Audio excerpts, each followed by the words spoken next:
Hello. We are in step 3 to a happier, healthier you. And for today, I wanted to focus on purpose, goal setting, and why we sometimes feel so disconnected. A lot of the times we are moving, we are in a go, go, go fashion, and sometimes we feel that we are not connected to ourselves. We don't know what we want, and we aren't always connected to the people around us as well. We're not always connected to our work, and it's this kind of feeling of maybe numbness, maybe emptiness. And it's a really, really common feeling. And don't worry if that's how you're feeling now. But through a little bit of work, we can find a little bit more about ourselves to connect more deeply to ourselves and then to everyone else. So, the first thing is walk in nature. So a lot of times we are in walls, we are, you know, we've got sort of plastic on our shoes. And a lot of this time this disconnects us with the earth's energy. And I know this can feel a little bit mumbo jumbo, but it is really true that when we connect more to the ground, to the earth, we connect more to that side of ourselves that sometimes is a little bit in the dark. So if you have even a park near you, somewhere where you can go, hear the ruffling of the trees, hear the birds, find that connection a little bit back to nature, that is the first step. Go for 20 minutes, half an hour. It was crazy, but there was a tribe who, when some of their tribal members were feeling very mentally ill or unstable, they would say they would go with one of their higher members and go into the forest, and they would always say they would come back with clarity and having been changed, because really they was just needed to connect back to themselves through nature. So that's really, really important first step. Secondly is understanding who we are, and that's a series of steps which I'm not going to go through right now. But the second step is connecting more deeply to ourselves. How we do that is asking ourselves, what do we want? So, what do we want in our lives? And maybe categorizing this. So, what do we want in our lives in terms of our relationships? What do we want in terms of our friendships? What do we want in terms of our communities? What do we want in terms of our work? What do we want to do in terms of our life? What are our projects? What is something that fills us with joy, with passion, with ambition? So those are really, really important questions to ask ourselves. And it's a massive, massive question. So when we might not know the answers today or tomorrow or next week, but the art is about planting a seed. That seed will grow if we allow it and if we want to. So this is about intention. When we have the intention to find out more about ourselves, that will happen because we are acting upon that intention. So, whatever it is we may be, whatever is we may prioritize right now, find those separate categories and then really, really, firstly, decide what it is without conflict, without hesitation, what it is you really want. And how I normally do that is I tell people find a couple of deep breaths. Remember, we did that breath work in step 2. Find a couple of deep breaths, find this grounding, kind of melt away this noise that we constantly are in.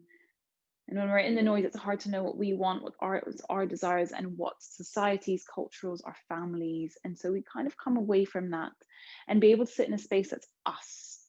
When we do that, we can really, really find a little bit of that instinct, that gut feeling calling out to us. So when we really truly ask ourselves, what is it that we want? When we do a little bit of meditation, we do that breathing, we can hear more intently what it is. And again, this might be a practice that we do the breathing and we try and listen, and maybe this doesn't come straight away, maybe this takes some time. But remember, the intention and the action is there, and we will find it because we want to. Now, a lot of the times pre this step, why people don't know what it is they want is because there is fear there. There is discomfort, there's risk, there is a change. When we ask ourselves what we want, it forces us to potentially change the way that we're living now. And sometimes we're so glued to that, we're in a safe space, we're in a comfort space, we're in something that's maybe easy. And it is difficult, it is challenging to look beyond that and see how we can change that to better ourselves and to really align ourselves more with our own goals and our own guts and our own instincts.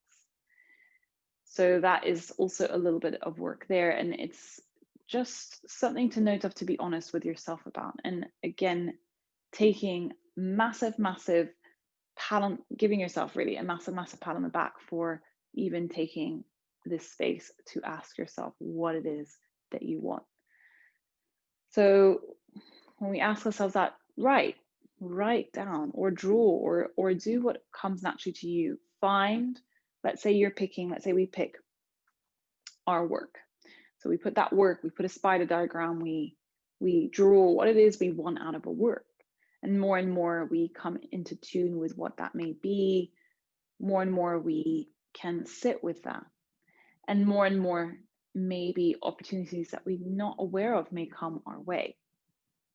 But this step really is more to highlight the importance of asking ourselves what it is that we really want out of life.